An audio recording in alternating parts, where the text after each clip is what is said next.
Um concerto de Natal gratuito, o clássico de Natal da Companhia Nacional de Bailado, um livro sobre os bastidores da série Rabo de Peixe, o novo disco da Sofia Hoffmann e o musical que Filipe Laféria criou inspirado na história de Fátima. São os destaques do programa em que Guilherme de Oliveira Martins traz mais uma lista de livros para oferecer. Seja bem-vindo ao Ensaio Geral.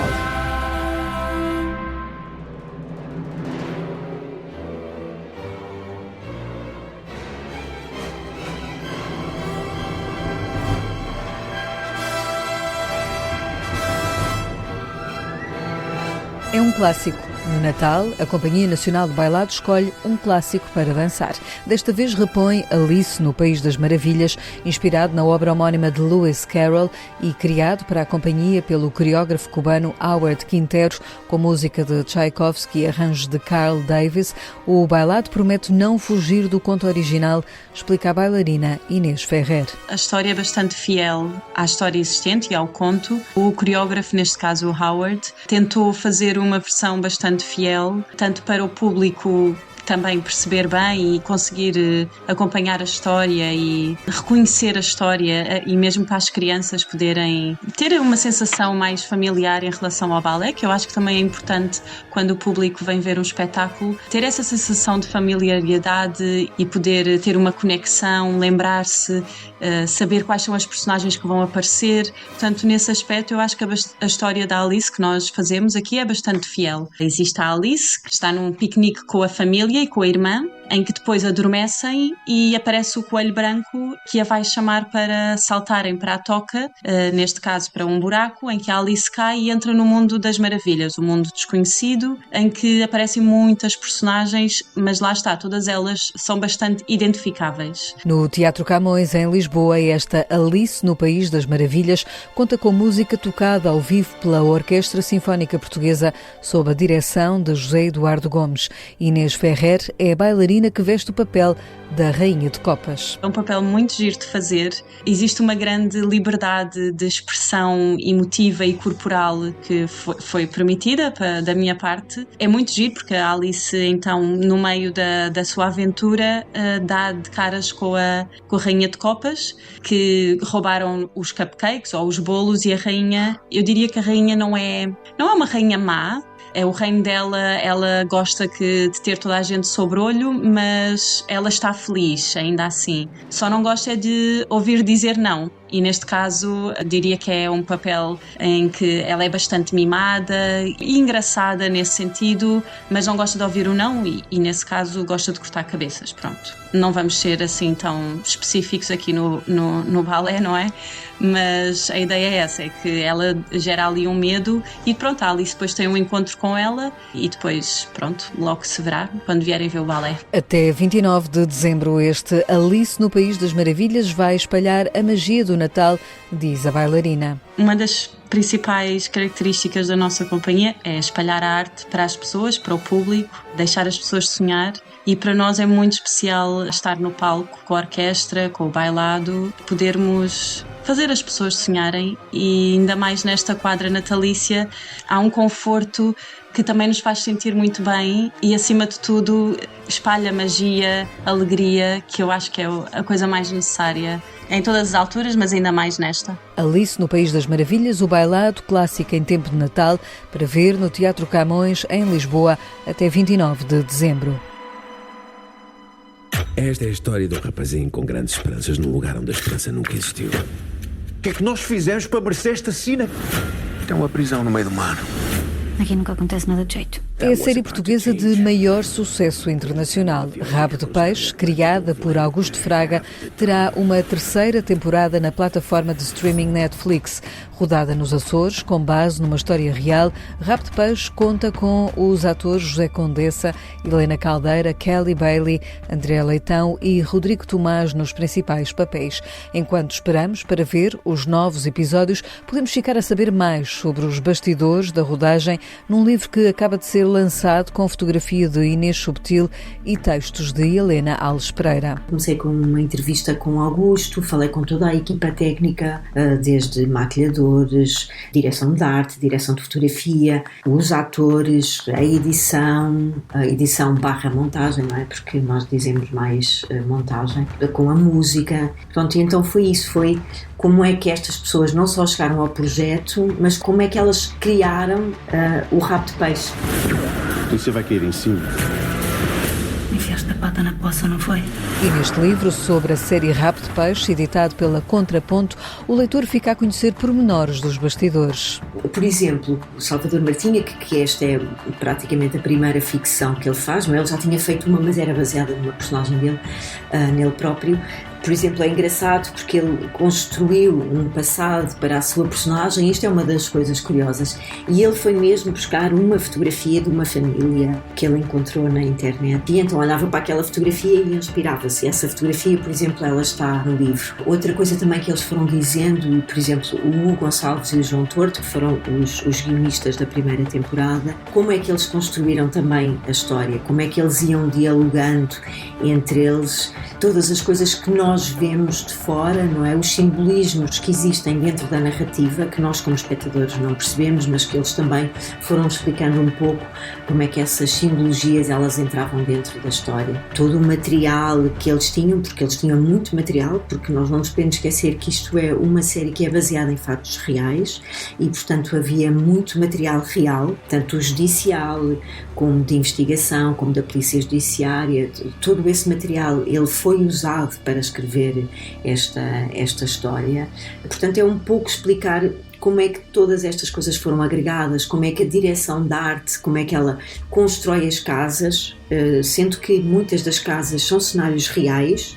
A casa do Eduardo é uma casa que existe, onde vivia mesmo uma família, e esta família teve que se adaptar aos horários da produção da série, e a produção da série também tinha que se adaptar aos horários desta família. Pronto, estes são apenas alguns dos exemplos que nós vamos entendendo como é que se faz uma série como esta, que tinha umas características um pouco diferentes daquilo que já tinha sido feito em Portugal. São segredos sobre a série Rabo de Peixe, que ganhou adeptos, surpreendendo até quem nela esteve a trabalhar, como Helena Alves Pereira. Nós não tínhamos de todo a noção do que é que esta série viria a ser.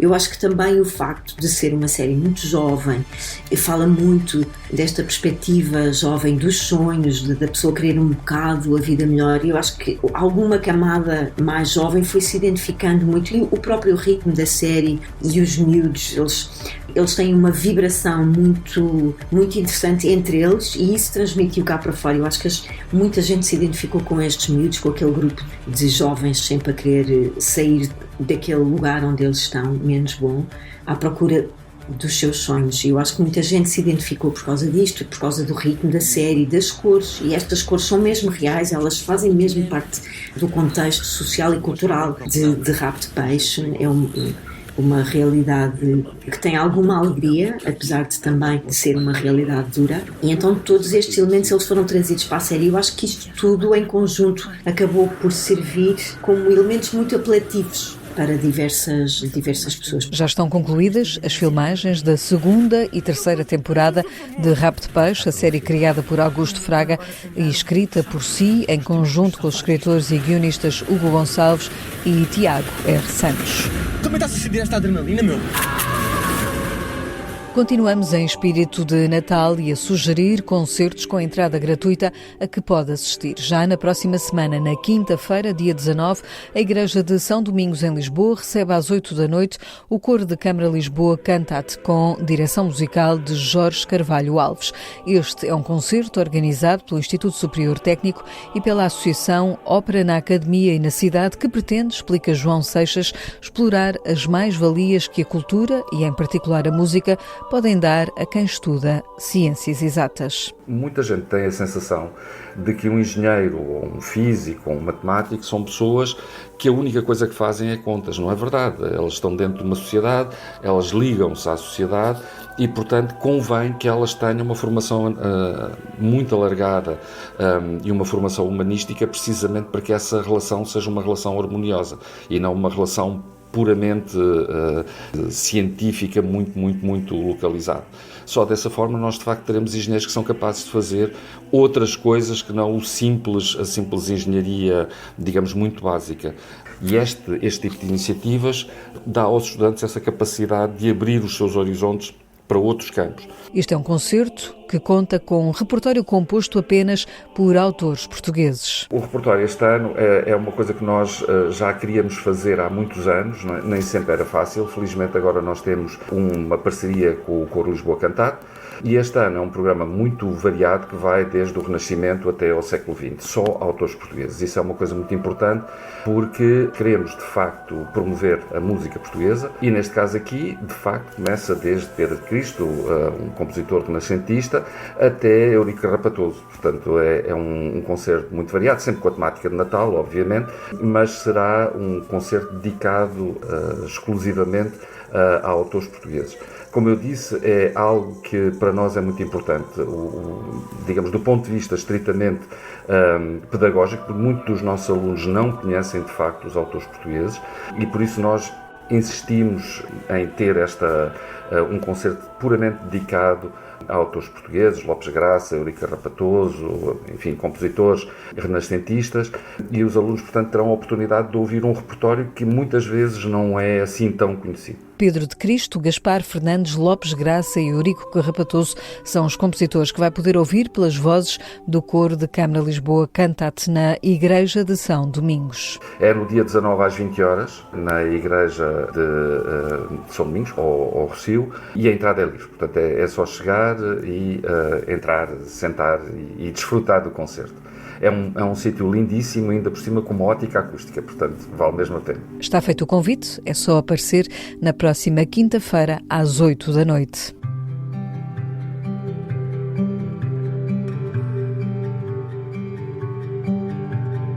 Fátima Ópera Rock é o novo espetáculo de Filipe Laféria em cena no Teatro Politeama em Lisboa.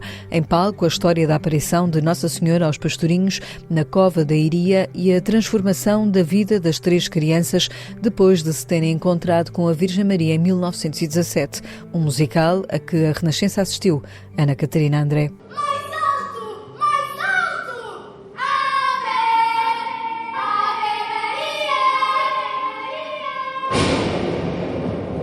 Naquele 13 de maio de 1917, a Virgem Maria apareceu pela primeira vez na Cova da Iria a 3 crianças, Lúcia, Jacinta e Francisco. É Deus que está a chorar, mas o sol está a brilhar. Olha para aquela luz, cega meus olhos. Um momento retratado no novo espetáculo de Filipe Laféria, Fátima Ópera Rock, que, segundo o encenador, é também um retrato de um povo que, apesar da guerra de então, se agarrou à esperança.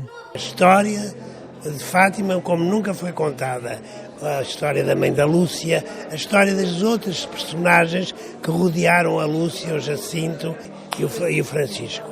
A Olímpia, o Abóbora, todas essas personagens e, sobretudo, de um povo heroico que, numa época de caos, conseguiu dar esperança. Um tema que marcou a infância de Filipe Laféria e que ainda hoje o comove. Desde miúdo fui apaixonado pela história de Fátima e pela figura de Lúcia. Eu sou do Alentejo, sou da província. Agora estou emocionado. E, olha, ainda bem que estamos aqui. Venham ver, que é um espetáculo maravilhoso, um espetáculo feito com o coração, com a alma, e há um hino de esperança neste mundo que nós também atravessamos tão perigoso, no caos, mas há sempre a luz. Com música de Miguel Amorim e Filipe Laféria, Fátima Ópera Rock é protagonizado por Teresa Zeneida, que faz de Lúcia, e conta com Pedro Bargado, como administrador de Ourém. Um musical que transporta o espectador para a Cova da Iria e que relata também os acontecimentos que se seguiram às aparições, o crescente número de peregrinos em Fátima, o interrogatório dos pastorinhos, a doença de Francisco e Jacinta e a entrada de Lúcia na vida religiosa.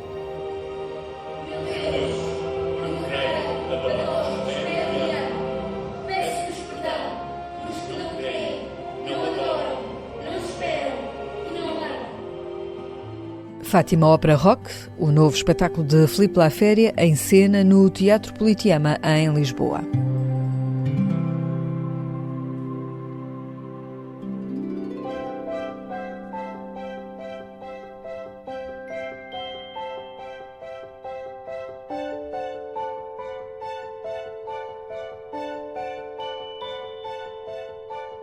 No ensaio geral, deixamos agora algumas sugestões de livros que pode oferecer este Natal. É uma seleção com a assinatura de excelência do nosso colaborador do Centro Nacional de Cultura, Guilherme de Oliveira Martins. Recordo na minha infância como a leitura era o melhor dos presentes, o que envolvia a magia do livro, da capa, das ilustrações e depois o suculento néctar das palavras, do enredo, dos heróis e da narrativa. Falo hoje de 10 livros que constituem apelo à leitura e desafio à imaginação. No Centenário de Camões, Fortuna, Caso, Tempo e Sorte, de Isabel Rio Novo, na Contraponto, O Homem e a Escrita, para além do mito, numa obra que fazia falta. De Sebastião da Gama, O Inquieto Verbo do Mar, a poesia reunida na edição da Assírio, a rávida e o sonho por onde vamos a iluminar o prazer da palavra poética. De Anna Atterley, agora bem presente no Centro de Arte Moderna da Gulbenkian, Tisanas, também da Assírio, com breves poemas em prosa que representam a arte, a memória e o cotidiano. De José Tolentino Mendonça, O Centro da Terra, na Assírio, toda a mãe é uma expedição enviada às origens, porque somos seres que nunca se soltam bem, seres nunca completamente nascidos. Nuno Júdice, que tanta falta nos faz, acaba de ser reconhecido pelo Prémio Oceanos com a sua obra Uma Colheita de Silêncios, publicada na Dom Quixote.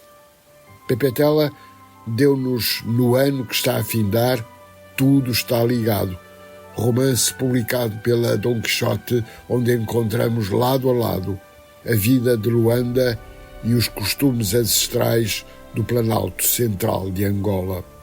Mia Couto, na Caminho, publica A Cegueira do Rio, um relato tendo como pano de fundo o início da Primeira Guerra Mundial no norte de Moçambique.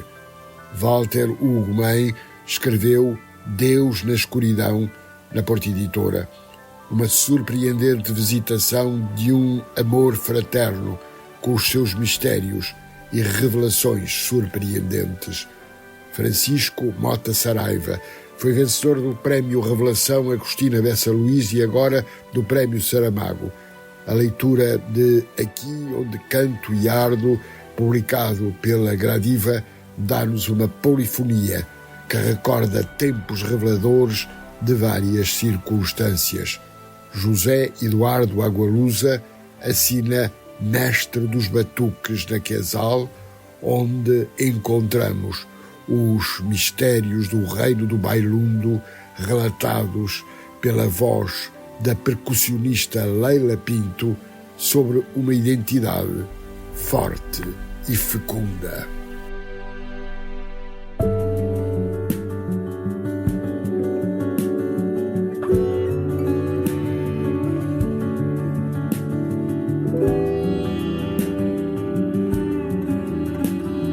Chama-se In Love. É o novo disco de Sofia Hoffmann. A cantora portuguesa assina este álbum que é em tudo diferente do primeiro e que pretende explorar o conceito de amor. É definitivamente um disco diferente do anterior. Primeiramente porque é composto apenas por originais meus, contrariamente ao disco Rebirth, que no fundo consistiu num tributo que fiz a vários mestres da música clássica indiana e do jazz e também da música portuguesa.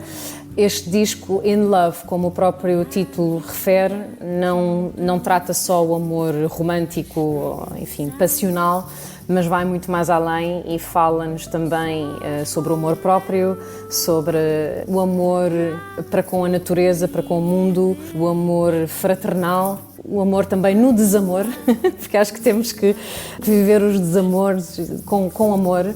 Portanto, foi voltar à minha essência, também com uma bagagem musical diferente. Aprendi muito com os dois trabalhos que fiz anteriormente e com as pessoas com as quais trabalhei. E neste disco, In Love, Sofia Hoffmann trabalhou com um dos nomes grandes da música popular brasileira, Ivan Lins. O Ivan foi uma feliz coincidência, ainda que eu não acredito muito em coincidências, acho que tudo tem o seu propósito. Conheci o Ivan em casa do Rui Veloso há cerca de 2 anos, quando estávamos a celebrar a despedida do John Beasley, que foi o meu produtor anterior, e eu acho que nasceu imediatamente uma amizade e uma empatia, não só com o Ivan, mas também com a Valéria, com a sua mulher, e eu percebi rapidamente que, para além de ser um colosso, um vulto a nível da música mundial, na área da música popular brasileira, do jazz, também do pop, o Ivan também é uma pessoa com uma profundidade emocional muito complexa e muito bonita. E a forma como nós encaramos um pouco a música, o papel que a música tem na sociedade e o impacto que tem nas nossas emoções, foi um pouco aquilo que nos aproximou e desenvolveu-se depois uma vontade mútua de colaborarmos. E eu fiz a proposta, /convite, e ele aceitou imediatamente, que foi uma grande alegria para mim. O Sonho, um dueto entre os 2 artistas, tem letra de Sofia Hoffmann e música de Ivan Lins. E Não Sejas Triste, Amália, é um dos temas deste In Love que Sofia Hoffmann escreveu na herdade da Amália Rodrigues, a antiga casa de férias da fadista, convertida atualmente num turismo rural em São Teotónio. Aí é mesmo, não diria o amor no desamor, talvez o amor pelo desamor da Amália. Conheci efetivamente uma vertente desta grande artista que representa e representou e continua a representar tão bem o nosso fado. Vertente esta que me foi contada pelo seu primo, naquela que era a sua casa de férias, no Brejão, na Costa Alentejana, e eu senti uma profunda empatia para com este desamor da Amália, tanto a nível da relação que tinha com a mãe e a nível por não ter casado com a pessoa que realmente amava. E um pouco na brincadeira escrevi o poema, que se transformou depois em canção, um faducho, como eu costumo chamar, porque eu não sou fadista, nem pretendo ser, aprecio o fado, mas musiquei-o na guitarra e pronto, e o Ivan gostou, tem muito apreço pelo fado, gostou bastante da letra e trouxemos-lo num fundo, para um ambiente musical do disco In Love. É com a voz de Sofia Hoffmann que fechamos este ensaio geral que teve sonorização de José Luís Moreira. Voltamos dentro de uma semana com um programa recheado de livros. Até lá, boa noite e bom fim de semana.